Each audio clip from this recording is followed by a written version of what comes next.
Everyone to a brand new episode of Max Talks Box Office here on Max Talks Movies. My name is Max Dinenberg. Today, I am breaking down the box office domestically of this past weekend, which was March 20th to the 22nd, 2026. I'm also going to preview the upcoming movies that are hitting theaters in the final box office weekend in the month of March in 2026.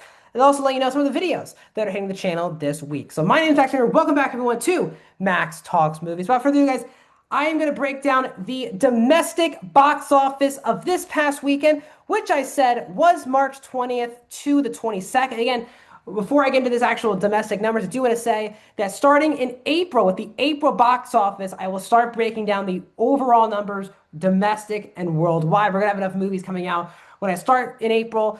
So these are the final two box office videos this weekend and next week, where I'm going to be breaking down just the domestic totals of the previous weekend. So without further ado, let's get into that. And Project Hail Mary is the biggest opening of 2026 so far here domestically, which is the United States and Canada. Project Hail Mary opened to $80.5 million domestically in its opening weekend. Again, Project Hail Mary is from Amazon MGM. The film opened overall to $140 million. So this film does have a whopping $250 million budget. It was reported originally that it was around 200, then closer to the release, the number is really 248. So I'm just rounding up to $250 million.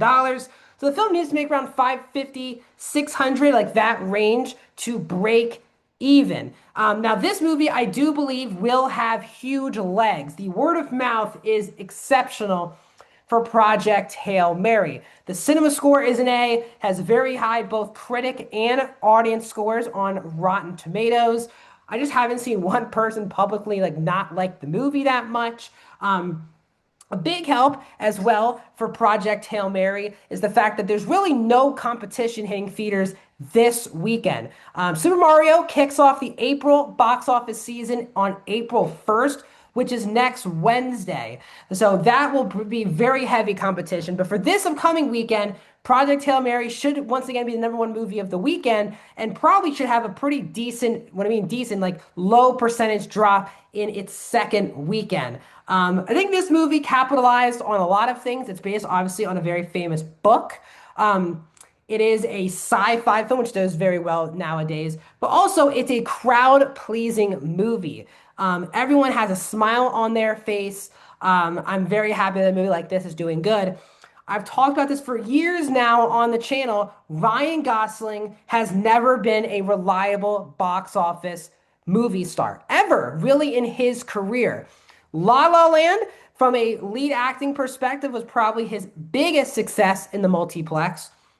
But obviously, everyone contributes it to Barbie, which obviously grows over $1 billion. But again, he's not the true lead of that movie. Margot is. So I think La La Land was his biggest success. But from an opening perspective, this is a massive opening weekend for him. Again, The Fall Guy was a massive flop a couple years ago following up Barbie. Had people worried, uh-oh, is Ryan Gosling just not a marketable leading man? But he is. Project Hail Mary is a massive hit. Lord and Miller continue to make huge hits. Clyde the Handsome Meatballs were big hits. The Lego movies were huge hits. Obviously, Spider-Verse and the Jump Street films are major hits. So again, more major studio movies are going to be coming down the pipeline, I'm sure, for Phil Lord and Chris Miller behind the chair and for Ryan Gosling in front. Again, Ryan Gosling's next film is the Star Wars film, Starfighter, that's hitting theaters next year, which is a huge win for Disney and Star Wars that they're getting Ryan Gosling at his peak fame, I think, at this point, coming off of his biggest success from a leading perspective. So massive win for Project Hail Mary. If this movie drops more than 50%, I gotta be honest, I would be shocked because of the just no competition in theaters. So a massive weekend for Project Hail Mary to continue its box office success and get to a near break-even point, of course. At #2 this past weekend is Hoppers from Disney and Pixar. In its third weekend, it dropped 37.2%, $18 million right now that it got this past weekend. The film's up to 120.3 domestic and 242.5 worldwide. Again, the budget for this movie was $150 million. So it needs to get around 350, 375 to break even. Hoppers is definitely a good success. It's not a mind-blowing Pixar is back success. Again, the movie's gonna hover nearing around um the the break even point. We'll see if we can get there because obviously Super Mario is going to bring up a lot of the kids' families and the kids and the families are going to the theaters. So we'll actually see if Hoppers can actually even get to this break even point. A lot of people just anointed this movie a walk in the park success when it hit theaters.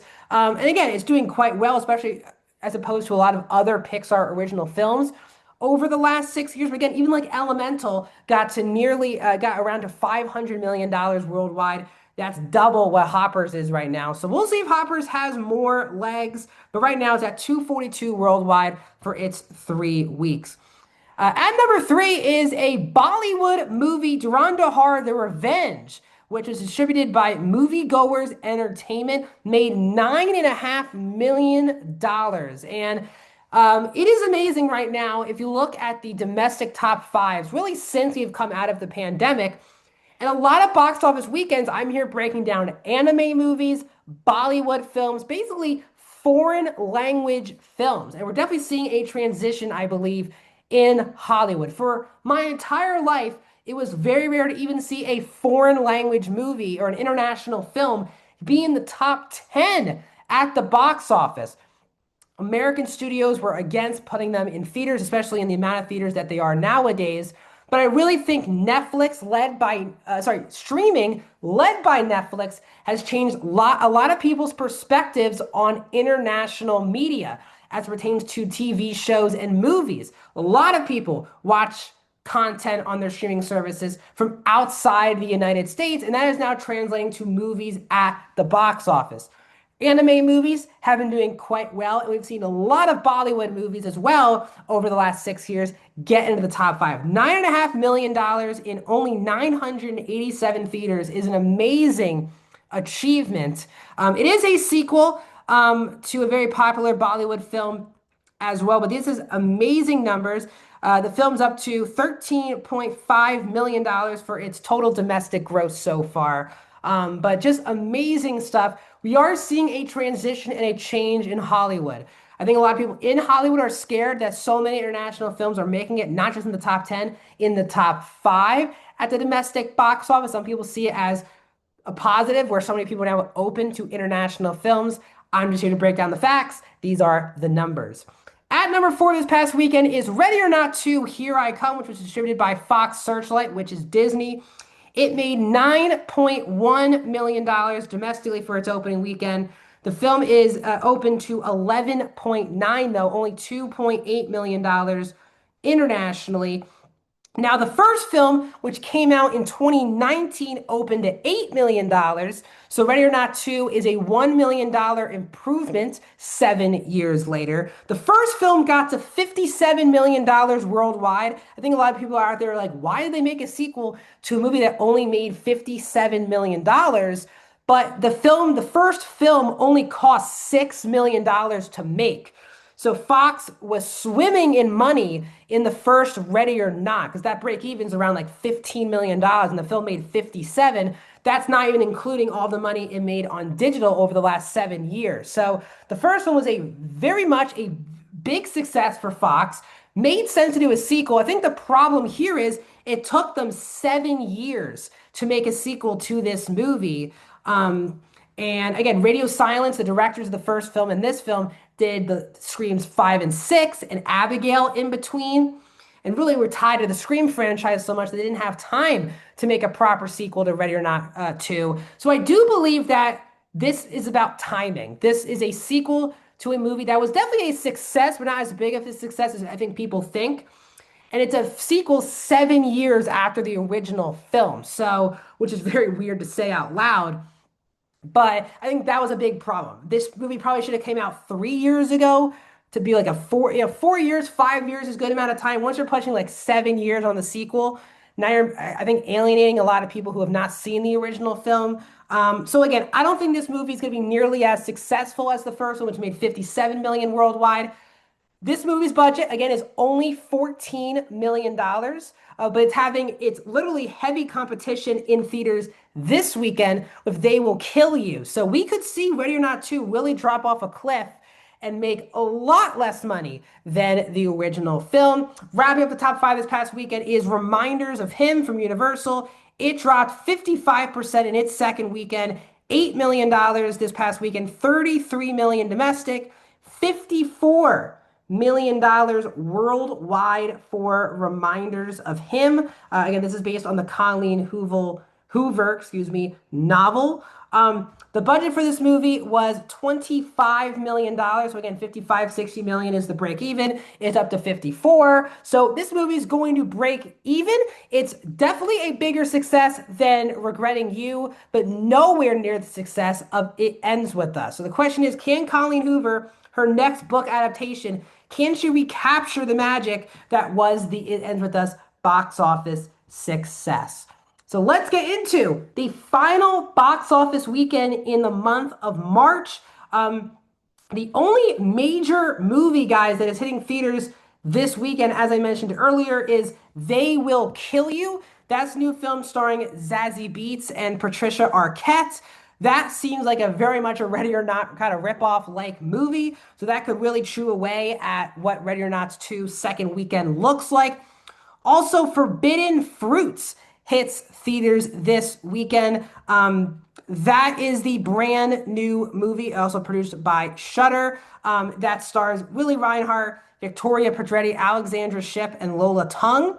So we'll see a lot of different demographics here. You have Lily Reinhart, who's obviously the successful one from one of the big successful actresses from Riverdale. You have Lola Tung coming from that Prime Video show, The Summer I Turned Pretty. You have Victoria Pedretti, who's more known for the Mike Flanagan stuff. So a lot of different demographics. We'll see if this could be a low-key hit in theaters this upcoming weekend. So that is the final box office weekend in the month of March coming up. Tons of videos, guys, are hitting the channel this week. I'm going to the screen I'm seeing tonight, if I do, of an out-of-theater reaction tonight and a review tomorrow. Wednesday, you're going to get my review for Daredevil Born Again Season 2, Episode 1, a full spoiler review. Thursday, you're going to get my spoiler review for Season 4, Episode 4 for the new Prime Video show Invincible. Friday, if they kill that Zazie Beetz movie, that's not the screen unseen tonight. I'm seeing that movie on Friday, and I'll have an out-of-theater reaction and review on Friday. And I'll be back, guys, next Monday for another brand new edition of Max Talks Box Office. If you like this video, guys, please subscribe, ring the bell so notified when my videos hit the channel, like this video, and comment down below. What did you see in the theaters this past weekend? What are you going to see this upcoming week in theaters? I'll see you guys soon.